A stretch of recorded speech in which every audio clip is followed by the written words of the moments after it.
Order. The House and Committee is resumed. The House in Committee is on the Education Freedom of Association Amendment Bill and the Employment Relations Secret Ballot for Strikes Amendment Bill and is resumed. Members, before the dinner break, Gareth Hughes had the call. He has about 3.5 minutes remaining.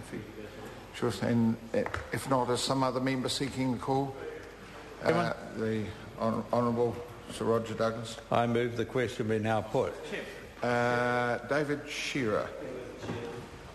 It gives me, I wouldn't say pleasure to speak tonight, because I actually think this bill is a crock, frankly. It's a piece of ideology that's looking really for a cause, and I just wanted to speak to the clause 6A, Mr. Chair. But before I do, which involves the private training establishments, and this is the same clause, of course, which pertains to the entire bill, but which this particular part is looking at the private training establishments itself. But I think that there's a real issue here, Mr. Chair, about the whole focus of what we're trying to do within this bill, and that is that the conceptualisation of this is around a piece of legislation about a union that is compulsory. And I just want to refer to a submission that was made by David Cagle and his son, which actually, I believe, contests that whole point of view, which is basically, it says that effectively that the student union is a union as we would think of a union as being in a workplace. And they said, well, this is the wrong conceptualisation altogether. It is actually not that sort of a union. It says students are not employees. They are not compelled to belong to a student association in order to be allowed to take part in tertiary study. Rather, they are being compelled to contribute towards unnecessary and relevant costs of that study. In other words, we would argue that the better analogy is not with the membership of a trade union or professional association, but with, in a sense, the payment of a tax. And I want to look at, Mr. Chair, with relation to section 6A, which looks at the amendment substituting in 229CA, and look at, for example, the point which is that with this piece of legislation under 229CA number 3B, it says that the student association is, in B, can be contracted by an institution or any other person to provide services to students of an institution. Now, Mr. Chair, this particular point is rather interesting, because what we're looking at here is effectively the student association being contracted by, in fact, the university, which is normally the case.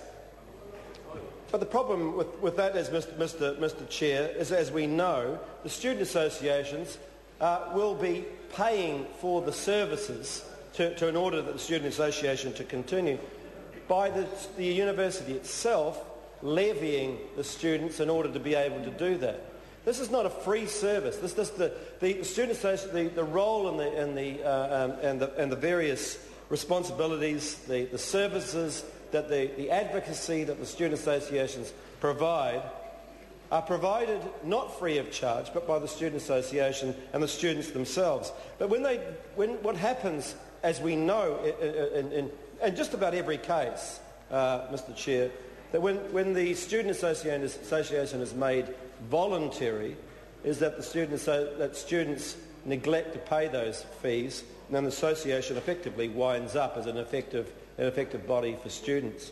And then what happens, Mr. Chair? What happens then is that the university or the institution itself, or in this case, it was relating to this bill, the PTE, takes over those responsibilities and contracts students back again to provide them, because actually those very services are essential to the life and the experience of students in a university, or in this case in relation to 6A in relation to a PTE. So what happens then, Mr. Chair, is that the institution has to contract them, as we see in section 22CA 3B. They contracts them, and the students in turn have to pay through their levies in order that those... Mr. Chair? David Chair. Thank you, Mr. Chair. Students have to pay in order their levies in order for those services to continue.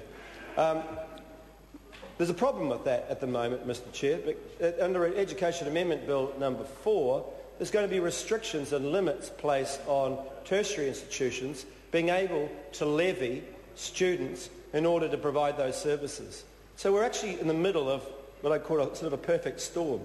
If this piece of legislation goes through, voluntary student membership bill goes through as it is, effectively student associations will have no money to provide the services, to provide those the advocacy that they have been providing. And the university will, or the PTE in this case, will have to step in.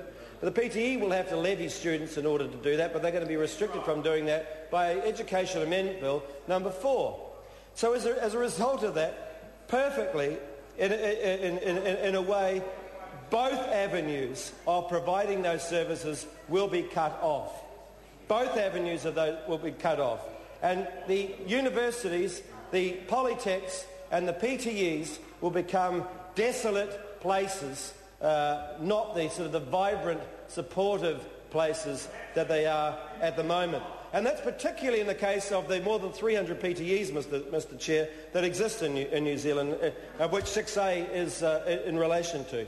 Because in those places, often students need to have stronger representation than they do actually in universities, because in many of those places, as we have seen, are not as perhaps professional as many of those other institutions. So this bill could have been completely avoided. This bill was a bill put up by Roger Douglas. It was passed on to Heather Roy when Rodney Hyde sacked Heather Roy. Rodney Hyde now has been rolled over himself. I mean, there's a certain pyramid of people being toppled in the ACT Party. Certainly no one is safe in the ACT Party.